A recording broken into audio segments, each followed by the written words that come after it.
नमस्कार, स्वागत है आप सभी का इस बुलेटिन में। मैं हूं नीलू और आप करते हैं खबरों की शुरुआत। और उत्तराखंड के कई जिलों में तेज बारिश हो रही है। कुमाऊं में उधम सिंह नगर को छोड़कर जिले में बारिश हो रही है।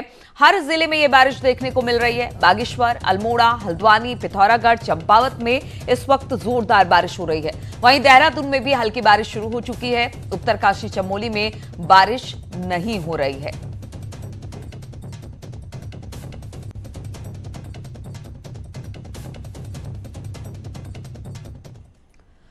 और बारिश की वजह से कई जिलों में जगहों पर लैंडस्लाइड के चलते रोड भी बंद हो गया है। NH 58 बद्रीनाथ हाईवे पर देवप्रयाग के पास बचेली खाल सड़क बंद हो गई है।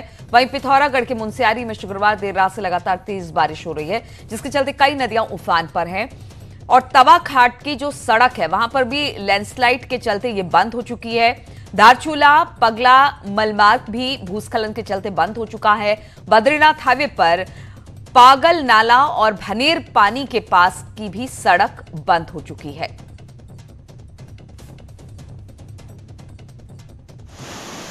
तो भारी बारिश हो रही है कई जिलों में इस वक्त उत्तराखंड के, और इसको लेकर अब लैंडस्लाइड भी शुरू हो चुका है। नदियां नाले इस वक्त उफान पर हैं। काशीपुर में सुबह हुई बारिश के चलते NH 309 में धनगढ़ी नाले में पानी बढ़ गया, जिसके बाद यहां पर करीब आधा घंटा यातायात बंद रहा है। बारिश रुकने के बाद भी इस बरसाती नाले में आवाजाही शुरू हो सकी। NH 309 काशीपुर से पौड़ी के बुआ खाल को जोड़ता है, और इस नाले में पानी बढ़ने के चलते अल्मोड़ा के सल्ट और रानीखेत से भी रामनगर का संपर्क कट जाता है।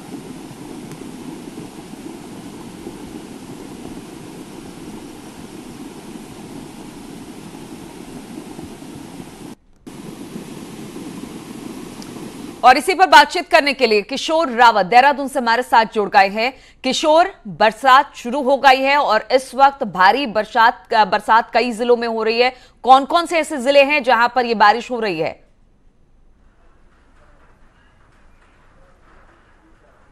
देखिए, अगर कुमाऊं की पहले बात करें बारिश की, क्योंकि जिस तरीके से मानसून एंटर किया था तो कुमाऊं रीजन में काफ़ी बारिश हुई थी। और इस वक्त अगर बात करें, जो कि मौसम विभाग ने जो 3 तारीख से 7 जुलाई का अलर्ट दिया है, उसमें कुमाऊं रीजन में अभी फिलहाल उधम सिंह नगर छोड़कर कई इलाकों में बारिश हो रही है। और इससे कई जगहों पर जो रोड है वो बाधित हुई है, खासकर थल, मुनस्यारी, तवाघाट, इसके साथ पांगला, अल्मोड़ा के यहाँ पे पांगला हो गया, धारचूला हो गया, ये तमाम जो इलाके हैं इन पर सड़क थोड़ी बाधित हुई है और बारिश की वजह से।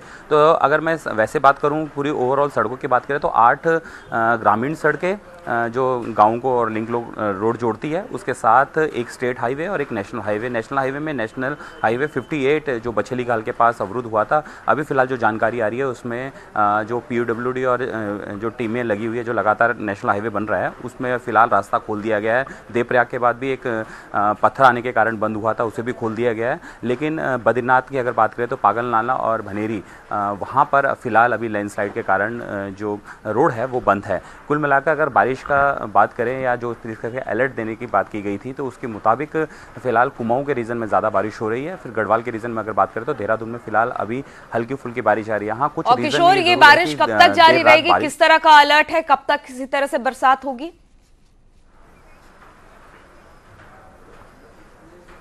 देखिए, मौसम जो विज्ञान केंद्र है उसके अलर्ट के मुताबिक 3 तारीख यानी आज, कल से उन्होंने अलर्ट जारी किया था, आज 4 है, तो ये करीबन 7 तारीख तक ये अलर्ट जारी किया गया है। और इसमें सभी ज़िला अधिकारियों के साथ जो आपदा प्रबंधन की टीमें हैं उनको अलर्ट पर रहने के, हाई अलर्ट पर रहने के निर्देश दिए गए हैं। तो जाहिर सी बात है कि अब ये देखना होगा कि आने वाले दिनों में, यानी आज 4 तारीख है, सुबह है, उसके बाद दिन ढलते हुए कितनी बारिश होती है और इलाकों में किस तरीके से बारिश आती है। क्योंकि अभी फिलहाल सुबह सुबह जो जानकारी आ रही है उसमें कई जगहों पर रोड अभी बाधित है और कुमाऊं के रीजन में ज़्यादा बारिश हो रही है। फिलहाल गढ़वाल के रीजन में कम है, लेकिन ये जरूर है कि बारिश का जो अलर्ट है और जो भारी बारिश की वजह से जो उसके बिल्कुल अलर्ट जारी किया गया था, वो बारिश अब शुरू हो चुकी है। 7 तारीख तक ये अलर्ट है। हालांकि NDRF और जो PWD विभाग है वो भी अपनी तरफ से मुस्तैद दिखाई दे रहा है। बहुत बहुत शुक्रिया आपका किशोर, हमारे साथ जुड़ने के लिए। और बढ़ते हैं अगली खबर की ओर। बात करते हैं हरिद्वार की, जहां पर हर की पैड़ी पर दूसरे प्रदेश के यात्रियों पर रोक लगा दी गई है। दूसरे प्रदेश के लोगों को केवल अस्थि विसर्जन के लिए ही अनुमति मिलेगी। हरिद्वार में दूसरे राज्यों के कांवड़ियों के आने पर रोक लगा दी है। हालांकि राज्य के लोगों के लिए कोई प्रतिबंध नहीं होगा।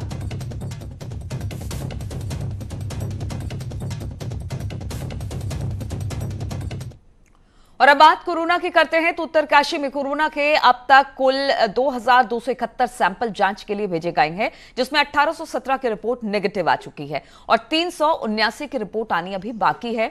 जिले में 75 कोरोना पॉजिटिव केस है। इस समय 15 कोरोना पॉजिटिव केस एक्टिव हैं, जबकि 59 मरीज ठीक होकर डिस्चार्ज भी हो चुके हैं। जिले में लगभग 25,000 प्रवासी इस वक्त आ चुके हैं। कोरोना में हमारे यहाँ पे 75 अभी तक केसेस निकले हैं, उसमें से 15 केसेस एक्टिव हैं, बाकी डिस्चार्ज हो चुके हैं। और 2191 सैंपल्स कल तक के थे और आज भी सैम्पलिंग हुई है। और इसमें जो कम्युनिटी में से जो केसेस निकले हैं उनमें हम लार्ज स्केल सैम्पलिंग भी कर रहे हैं और हमारी कॉन्टैक्ट ट्रेसिंग भी काफ़ी ज़्यादा रखी है हम लोगों ने, ताकि किसी भी किस्म के कम्युनिटी ट्रांसमिशन की संभावनाओं को हम रोक सकें। और कोटद्वार में इन दिनों सोशल डिस्टेंसिंग की खुलेआम धज्जियां उड़ाई जा रही है। श्रम मंत्रालय की ओर से श्रमिक परिवारों को दी जा रही राशन किट का वितरण शिविर लगाकर किया जा रहा है, जहां पर सैकड़ों लोग आपस में सटकर खड़े हो रहे हैं। श्रम मंत्री हरक सिंह रावत का कहना है कि श्रमिकों को घर घर जाकर राशन किट दिए जाएंगे, लेकिन ठीक इसके उलट सोशल डिस्टेंसिंग को दरकिनार कर राशन किट का वितरण किया जा रहा है। हालांकि अब प्रशासन का कहना है कि मामले का संज्ञान लेते हुए इसमें वितरण करने वाली संस्था को नोटिस भेजा जाएगा। रह रहे हैं या अन्य जगहों पर रह रहे हैं और यहाँ पे अगर कोई अभी मेरे संज्ञान में भी नहीं आया कि राशन वितरण का कार्यक्रम हो, किसका कोई औपचारिक पत्र मेरे पास उसमें नहीं आया है। और यदि लेकिन ऐसे राशन वितरण कार्यक्रम के दौरान सामाजिक दूरी के मानकों का पालन नहीं किया जा रहा है, ऐसा कोई तथ्य भी संज्ञान में आता है, उसका संज्ञान लेकर इसमें निश्चित तौर पर निकालेंगे। और अक्सर कहा जाता है कि उत्तराखंड में अफसर बेलगाम है, लेकिन अब मुख्यमंत्री त्रिवेंद्र सिंह रावत ने बेहद सख्त लहजे में अधिकारियों को नसीहत दी है। सीएम त्रिवेंद्र रावत ने कहा कि अक्सर अधिकारी भूल जाते हैं कि वो क्या हैं और क्या नहीं है, इसलिए अधिकारियों को याद दिलाना पड़ता है कि वो अधिकारी हैं, जनप्रतिनिधि नहीं। लोकतंत्र में जनप्रतिनिधि ही सबसे ऊपर है और सबको उनका सम्मान करना ही होगा। जो हमारे अधिकारी हैं वो ये भूल जाते हैं कि वो अधिकारी और जनप्रतिनिधि है, तो उनको याद दिलाना पड़ता है कि तुम अधिकारी हो, तुम जनप्रतिनिधि नहीं हो। तो ये याद दिलानी पड़ती है। हनुमान जी को भी याद दिलानी पड़ती थी उनकी ताकत, जामन को बार बार उनको याद दिलानी पड़ती थी उनकी ताकत की। तो उनको याद दिलानी पड़ती थी तुम्हारा क्या स्टेटस है और जनप्रतिनिधि का क्या स्टेटस है। और इससे पहले मुख्य सचिव ने भी अधिकारियों को कड़ी नसीहत देते हुए चिट्ठी लिखी थी। असल में उत्तराखंड में शासन प्रशासन के अफसर सांसद और विधायकों को पूरा सम्मान नहीं देते, फोन नहीं उठाते, अदब से पेश नहीं आते। ये शिकायतें अक्सर सामने आती है और इसी मुद्दे पर अब मुख्य सचिव ने राज्य के शासन प्रशासन के अफसरों को लेटर लिखा है और कहा है कि सांसद और विधायकों से अदब से पेश आए। मुझे लगता है कहीं ना कहीं ऐसा इस रिज्यूम में हुआ होगा कि जो मान सम्मान विधायकों को और सांसदों को देना चाहिए वो जो है अधिकारियों द्वारा नहीं दिया जा रहा है, और जो प्रोटोकॉल है उस प्रोटोकॉल का भी उल्लंघन किया जा रहा होगा। तभी चीफ सेक्रेटरी को इंटरवीन करना पड़ा और ये पत्र लिखना पड़ा। माननीय मुख्यमंत्री जी का और मुख्य सचिव का आभार व्यक्त करता हूँ, क्योंकि जनप्रतिनिधि अपनी जनता के प्रति जवाबदेह है। वो कभी शायद ही कोई जनप्रतिनिधि होगा जो अपने व्यक्तिगत काम के लिए जाता होगा, अपने क्षेत्र के लिए, अपने क्षेत्र की जनता के लिए जाता है। और ऐसे में उनका अधिकारी फ़ोन न उठाए, अधिकारी अटेंड न करे, तो ये चिंता का विषय है। तो मुझे लगता है कि कहीं ना कहीं ये बात मुख्यमंत्री जी के सामने आई होगी और उनके दृष्टि पर ये आदेश निकला है। इसके लिए मैं मुख्यमंत्री जी का आभार व्यक्त करता हूँ। और करप्शन को लेकर सीएम त्रिवेंद्र रावत ने बड़ा बयान दिया है। उन्होंने कहा कि शपथ लेने के साथ ही करप्शन के खिलाफ जीरो टॉलरेंस की नीति होगी। हम करप्शन को बिल्कुल बर्दाश्त नहीं करेंगे, जब तक रहेंगे करप्शन नहीं होने देंगे। उनको लेकर जब मैंने शपथ ली थी तभी मैंने ये बात कही थी कि भ्रष्टाचार के खिलाफ हमारी जीरो टॉलरेंस की नीति पर हम लोग काम करेंगे और ये तब तक रहेगी जब तक हम हैं। इसलिए जो बात मैंने कही एक तरह से मैंने दोहराया है उस बात को, और हम करप्शन को किसी भी हालत में बर्दाश्त नहीं करेंगे। अगर हमारे पास कोई भी तथ्यात्मक जानकारी आती है तो हम उस पर एक्शन करेंगे। हमने एक्शन किए हैं, आगे भी करते रहेंगे। और अब एक अच्छी खबर है, तो राज्य के बेरोजगारों के लिए बड़ी खबर। ऊर्जा विभाग में बंपर भर्ती होगी और सीधी भर्ती को शासन की तरफ से हरी झंडी भी दे दी गई है। बिजली विभाग के तीनों निगमों में सीधी भर्ती के जरिए अब 764 पद भरे जाएंगे, जिसमें यूपीसीएल में 513, यूजेवीएनएल में 174 पद और पीआईटीसीयूएल में 77 पदों पर भर्ती होगी। यानी बेरोजगारों को जल्द ही नौकरी का बड़ा मौका मिलने जा रहा है और बेरोजगार युवक युवतियों के लिए ये एक अच्छी खबर है।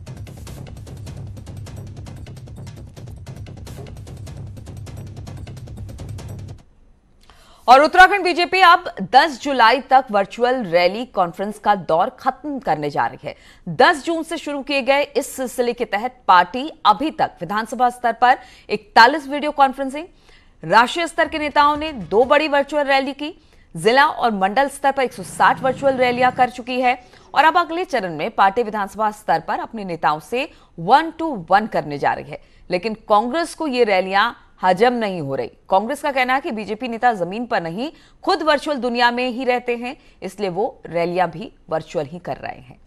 कि 3 महीने का लॉकडाउन हुआ और मुख्यमंत्री जी वर्चुअल जगत में चले गए, साफा लपेट करके गायब हो गए। भगत जी का पता ही नहीं था कहां भक्ति कर रहे हैं।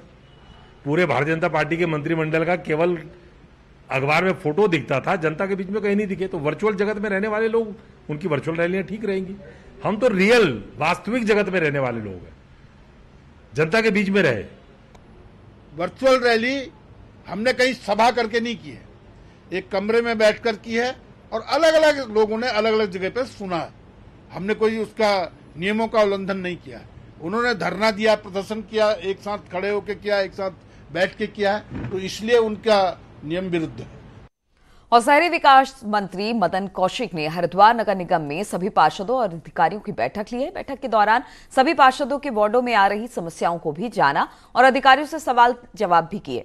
सही जवाब न दे पाने पर मंत्री मदन कौशिक ने अधिकारियों को जमकर फटकार भी लगाई और आ रही दिक्कतों को दूर करने के लिए 10 दिन का समय भी दिया है। वहीं हरिद्वार में पानी, सीवेज, घरेलू गैस, भूमिगत विद्युत लाइन के लिए विभागों द्वारा गली मोहल्लों में खोदे गए गड्ढों को समय पर नहीं भरने पर सख्त रुख भी दिखाया। अरे भाई, इससे क्या मतलब? गुरुद्वारे के पैसे गुरुद्वारे के ले रहे हो, फ्री में कर रहे हो क्या तुम? तो तुम्हारा कंडा सूख जाएगा ऐसा करने से। जब करना पड़ता है से ऊपर हो गई, उनका उन्हें पार्टी नहीं मिल रहा अभी तक। चीजों को लटकाती है। बताओ भाई, क्या लीजिए, सब जगह काम करते हैं, 10 लेबर है इनके पास। एक मिनट नहीं सुनिए, आज नहीं बनाया सर। जो हमारे यहाँ काम चल रहे हैं, बिजली के, खासतौर पर पानी के, पीने का पानी है, उन सब अधिकारियों को आज बुलाकर जहाँ जहाँ समस्या थी वार्डों में उनके समाधान के लिए कहा गया है और 10 दिन का समय सबको इस रूप में दिया गया कि 10 दिन तक इसका समाधान करें। आज डीएम को निर्देश दिया गया कि अगर कोई गड्ढे में गिरता है और गड्ढा जिस विभाग का होगा उसने नहीं भरा तो तत्काल उसके खिलाफ एफआईआर दर्ज कराई जाएगी।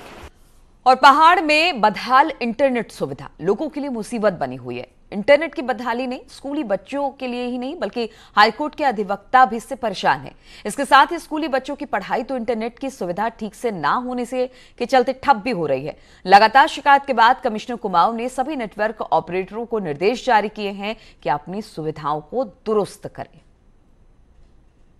अब मैंने सर डीएम साहबान से रिक्वेस्ट किया है कि वो डिस्ट्रिक्ट लेवल पर भी एक टेलीकॉम कमेटी का मीटिंग करा लें और उनमें चाहे विभाग की समस्याएं हैं कवरेज बढ़ाने के लिए या उनकी फ्रीक्वेंसी इफिशिएंसी बढ़ाने के लिए या कंपनी की जो सुविधाएं विस्तार होनी है उनमें सबको मदद करवाएं, समन्वय कराएं। तो ये एक बहुत बड़ा मुहिम है और बहुत ज़रूरी चीज़ है। राष्ट्रीय बाघ संरक्षण प्राधिकरण की ओर से हरी झंडी मिलते ही कॉर्बेट में गैंडों को लाने की कवायद शुरू की जाएगी।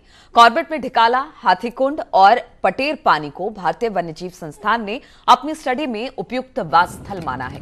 ऐसे में यहां अब एनटीसीए के जवाब की प्रतीक्षा की जा रही है। यदि एनटीसीए से इसके लिए हरी झंडी मिलती है तो यहां 5 साल में करीब 50 गैंडों को लाया जाएगा। इसमें पहले चरण में 5 गैंडों को लाकर उनके सर्वाइवल को देखा जाएगा। यहाँ के ग्रामीणों को हम थोड़ा सा जानकारी देना चाहते हैं कि अगर उनके यहाँ कोई अपरिचित हो, कोई बाहर का व्यक्ति आए तो हमें सूचित करें।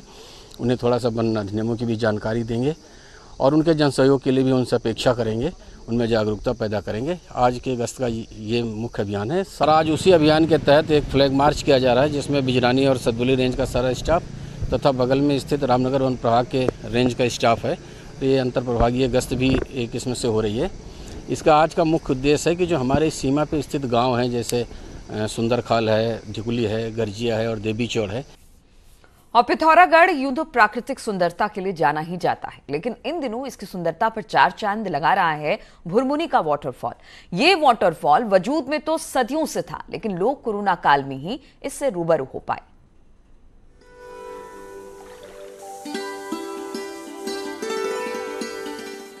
तपती गर्मी में ये नजारे किसी को भी आकर्षित कर सकते हैं। पिथौरागढ़ के घने जंगलों के बीच मौजूद ये वाटरफॉल इन दिनों हर किसी को लुभा रहा है।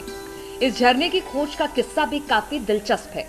लॉकडाउन के दौरान भुरमुनी के कुछ उत्साही युवाओं ने इसे तलाशा और फिर इन युवाओं ने ही यहाँ तक पहुँचने का रास्ता भी तैयार किया, जिसके बाद प्रकृति की इस अनमोल धरोहर से लोग रूबरू हो पाए। ये हमारे गाँव में सदियों से हुआ करता था। जब हमारी लायन टीम भुरमुनी को ये लगा कि ये अच्छा टूरिज्म बन सकता है, तो हमारी टीम ने इसके अंदर काम किया।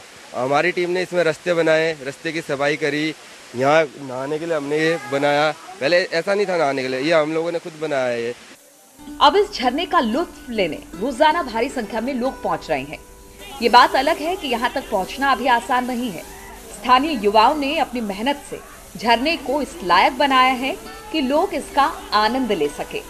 इन युवाओं ने अपने मेहनताने के लिए 30 रुपए की फीस भी मुकर्रर की है। मैं भी एक्चुअली फर्स्ट टाइम आ रहा हूँ, बट काफ़ी सुंदर जगह है। पिथौरागढ़ से अप्रॉक्सीमेटली 17-18 किलोमीटर दूर पड़ती है, भुरमुनी नाम के गांव में ये जगह। और यहाँ पे आप देख ही रहे हैं, जैसे पीछे झरना है और काफ़ी और देखने की जगहें भी हैं। यहाँ पे हमें आने में सोशल मीडिया से पता चला, हमें लोग फ़ोटो पोस्ट कर रहे थे तो हमें लगा कुछ नया है, तो हम यहाँ पे आए, फ्रेंड्स के साथ आए, हमने बहुत इंजॉय किया। नया टाइप का एडवेंचर मिल जाते हैं हमें ऐसे रास्तों में, जो ये ऊपर नीचे है ऐसे रास्तों में हमें यहाँ पहुँचने में कोई ज़्यादा मुश्किल नहीं हुई। लेकिन अगर गवर्नमेंट इस तरफ अपना ध्यान आकर्षित करती है तो इस जगह को नया विकसित होने में प्रॉब्लम नहीं होगी बिल्कुल। अब तक जंगलों के बीच छिपे इस खूबसूरत झरने को दुनिया के सामने लाकर स्थानीय युवाओं ने तो अपनी भूमिका अदा कर दी, लेकिन अब आगे की जिम्मेदारी सरकारी तंत्र की है। यहाँ तक पहुँचने के लिए 4 किलोमीटर का कच्चा रास्ता है और वो भी खतरों से भरा हुआ। फिर भी इस नैसर्गिक सौंदर्य को देखने लोग भारी संख्या में पहुंच रहे हैं। न्यूज़ 18 के लिए पिथौरागढ़ से विजयवर्धन उप्रेती की रिपोर्ट। और जंगलों की आग को भड़काने वाला पिरूल अब घरों को रोशन करेगा।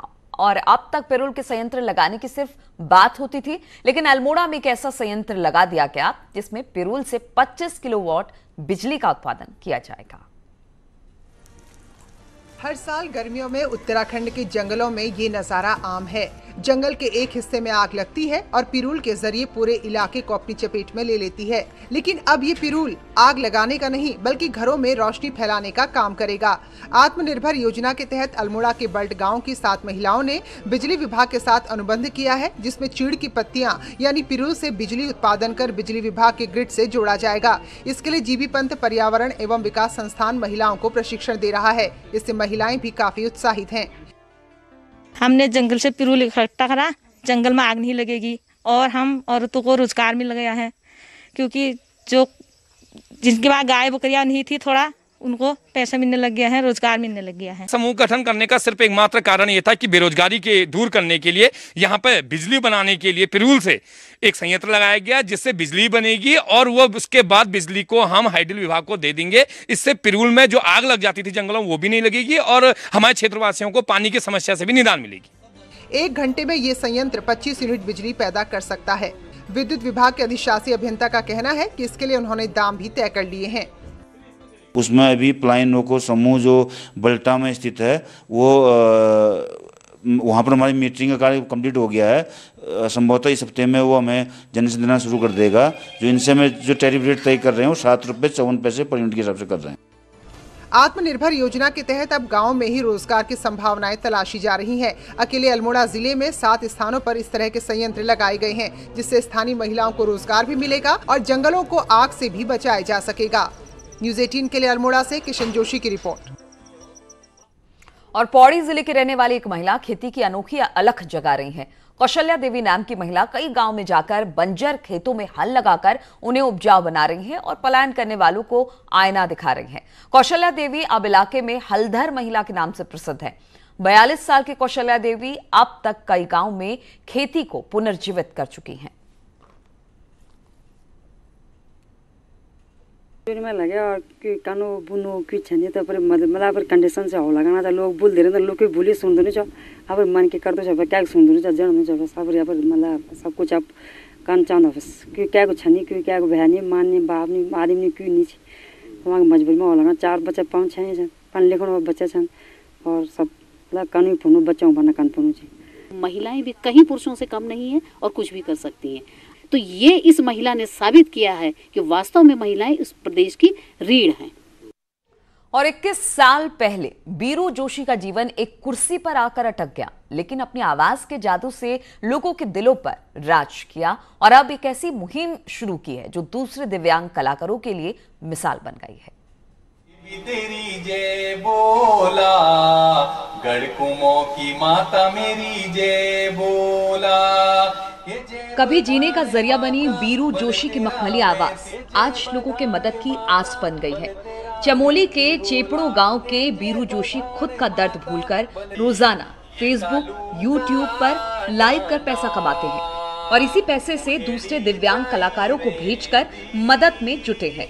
खेल खेल में शुरू हुई ये मुहिम अब दिव्यांग कलाकारों की भी आस बनने लगी है।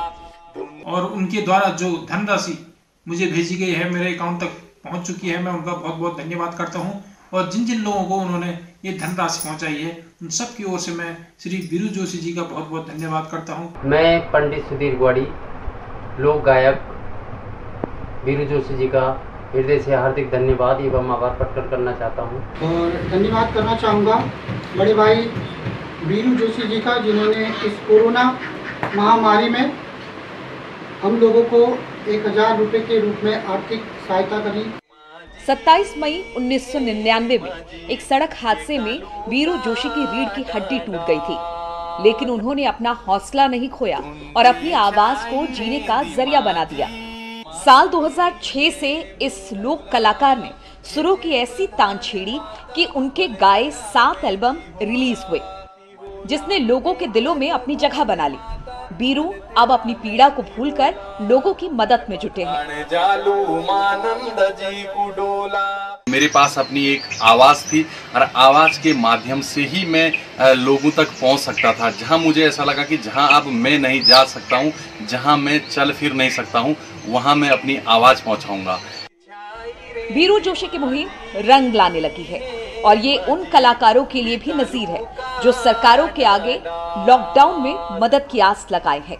न्यूज़ 18 के लिए नैनीताल से वीरेंद्र बिष्ट की रिपोर्ट। ये कालू का डांडा। और महेश योगी की विरासत 84 कुटिया का कायाकल्प होने जा रहा है। उत्तराखंड सरकार 84 कुटिया को इंटरनेशनल कंसल्टेंट से तैयार करवा रही है। यहां की विरासत को दुनिया के सामने लाने जा रही है। बीटल्स का संगीत, योग और अध्यात्म इसकी थीम रहेगी। साथ ही पुरानी विरासत और आज के दौर का अद्भुत संगम भी यहां देखने को मिलेगा।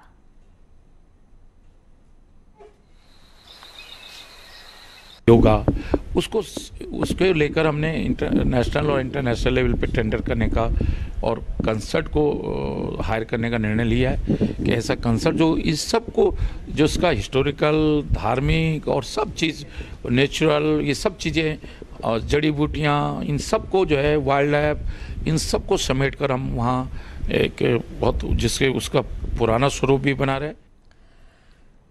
तो अपना उत्तराखंड में फिलहाल इतना ही। रुकेंगे छोटे से ब्रेक के लिए, लेकिन ब्रेक के बाद भी लगातार यहां खबरों का सिलसिला जारी है।